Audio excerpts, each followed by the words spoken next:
Hey, question. Why do we think realism is dark? Reality's a lot of things, but uniformly terrible isn't one of them. But when movies or comics strive for realism, for some reason this always manifests as dark, gritty action and truckloads of misery. Real life isn't generally like that, so why?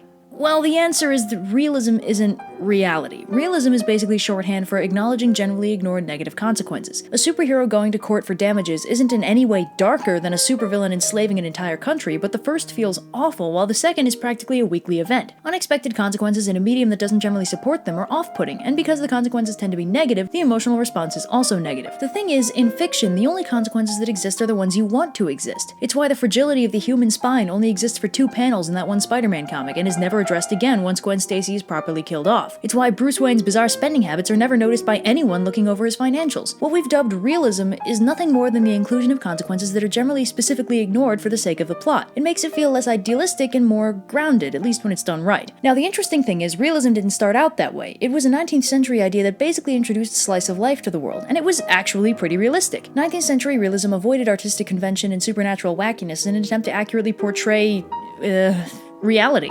And it was so boring. So the term evolved. Now if a writer or director says they're striving for realism, it basically means they're taking an unrealistic premise and examining consequences when the premise is viewed through the lens of reality. But that lens is actually 3 lenses, all stacked together. After all, writing realistically is more than just one thing. There's the first level, which is realism in relation to our reality. How does physics factor into it? How do the genetics work? Etc. In superhero mediums, those tend to be hand-waved, because explaining how a character can fly or shoot lasers is generally more trouble than it's worth. But in, say, hard sci-fi, they're examined very closely. The second lens is realism in world. The world you're writing in will have its own paradigm. This is the level that examines the consequences that naturally arise from there. If you live in a world with superheroes, what's your daily commute like? Do you have an alert app for when there's a battle in your neighborhood? Are there DIY life hacks to give yourself superpowers? What's it really like to live in the world you made? The third lens is the most obvious, because it tends to cause character drift over time. This is the lens of reality in terms of psychology. Now, what that means varies based on when you're writing. Nowadays, when you want to portray psychological realism, you give a character PTSD. Tony Stark, Batman, police detectives, even kids' cartoons have been examining it. Before PTSD, the go-to psychological issue was alcoholism. Again, Tony Stark and hard-boiled detectives. In fact, it's kind of the modern fashion to give your characters PTSD after they've been through something sufficiently rough, and you can see that most strongly in the character of Batman because it's a new development. Batman is a traumatized vigilante haunted by the death of his parents is a recent thing. It sounds crazy because of course having dead parents is Batman's most recognizable trait, but in his initial characterization he wasn't traumatized, he was motivated. He went through something horrible and decided he would devote his life to guaranteeing that nobody would have to go through something like that ever again, by dressing up like a bat and punching crime in the face. The modern version, where the death of his parents haunts him and twists him into a night-stalking monster, is recent. And you know something? This is all Alan Moore's fault. Much as I appreciate the Killing Joke, it unintentionally sparked the idea that deep down, Batman and the Joker were the same, that they were both broken men, driven by a personal tragedy beyond the limits of sanity. But Alan Moore didn't mean for that to be the takeaway from the comic. In The Killing Joke, the Joker is wrong. His premise, that all it takes is one bad day to become exactly like him, is blatantly disproven, both by Jim Gordon and by Batman. And you know what? Comparing dressing up like a bat and fighting crime to repeated acts of domestic terrorism, each with absurdly high body counts, is not fair. One of those things is psychotic, the other's a thing that every kid wants to do. You decide which is which. The idea that Batman does what he does because he's cracked completely defeats the purpose of his character. He does what he does because he knows what it's like to be powerless, so he takes it upon himself to be the power that helps the powerless. A good sign of whether or not your Batman is being characterized properly is as follows. Could you picture this Batman comforting a scared child? If yes, congratulations! This is a certified Batman. If not, I'm afraid you instead have the Punisher in a silly hat. And speaking of Alan Moore, let's talk about Watchmen, because that book is single-handedly responsible for realism being modern shorthand for grimdark and misery, where grimdark is a blanket term that covers amorality, gratuitous violence, and a general bad time for all involved. See, whenever a book becomes popular to an unprecedented degree, it either spawns off a genre of imitators, or alters its existing genre for the same reason. It's popular, so people want to do what it did. Watchmen was a miserably unhappy re-examination of a bunch of thinly veiled DC XPs, where Alan Moore sat down with the character premises and thought through what they'd actually do. Dr. Manhattan is a literal physical god with perceptions far beyond the human norm. He sees the universe on a scale no one else can match. So he's weird and distant and terrifying, but when explicitly reminded of his inhumanity, he flips out, because on a very real level, he misses being human. Rorschach stares into the abyss and it breaks him, causing him to abandon all pretenses of humanity and become the Mask. Ozymandias, the smartest man in the world, sees the darkness of humanity and, rather than breaking under the strain, constructs a solution that, for the alleged good of humanity as a whole, sacrifices both his own morals and 50% of New York City. A good chunk of the book is devoted to showing us the failure of humanity, the dregs of the population, all that nasty stuff. It looks like the pinnacle of modern grimdark, an onslaught of misery and realistic examinations of the dark face of humanity.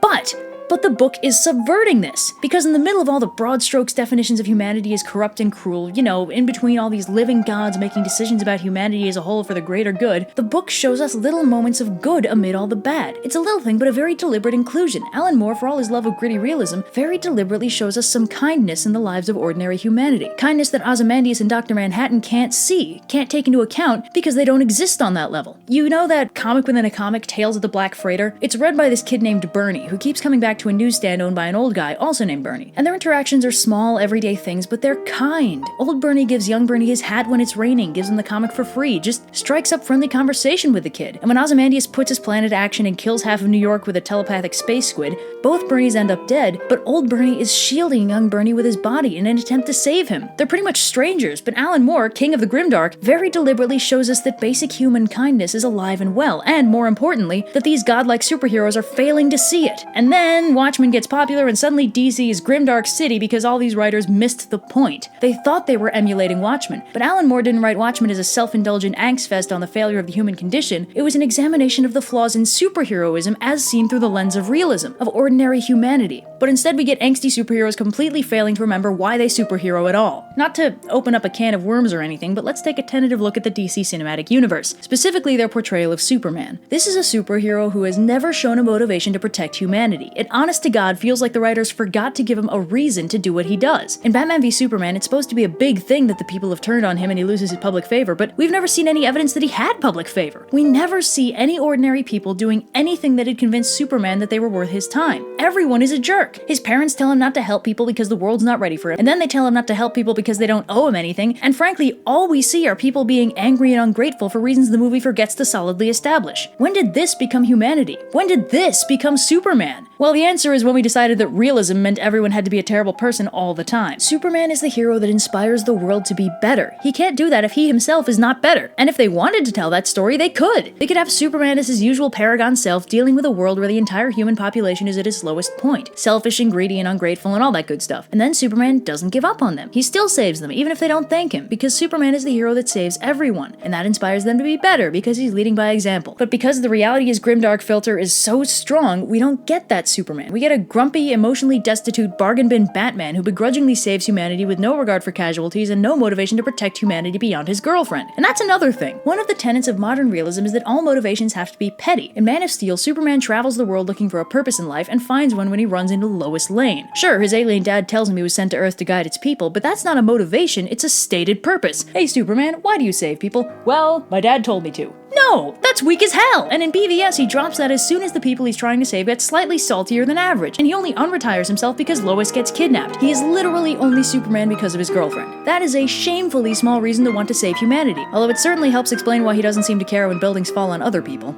But anyway, grimdark realism is guilty of a bigger crime than mangling two of my favorite superheroes. It takes away the emotional variability of the story it's being used in. If everything is dark and terrible all the time, you can't really make things worse. When you want your readers to feel the desperation of a situation gone way bad, you can't. There needs to be some hope in the world if taking it away is supposed to mean anything. A nonstop parade of misery is inevitably going to overshadow the one moment you really want to make your audience feel bad about. Let's regress back to middle school for a minute and do a little compare and contrast over here. Right now, our dueling examples are Batman v Superman and the Batman Beyond movie Return of the Joker. Now in BVS, the obvious wham moment is the death of Superman. I mean, it was the biggest deal in DC Comics for a really long time. He's the symbol of hope for an entire world. His death has to hit the audience where it hurts, right? Well, I can't speak for everybody, but this is a rough recreation of my reaction the first time I watched that scene. I love you. Okay. No, Clark, don't.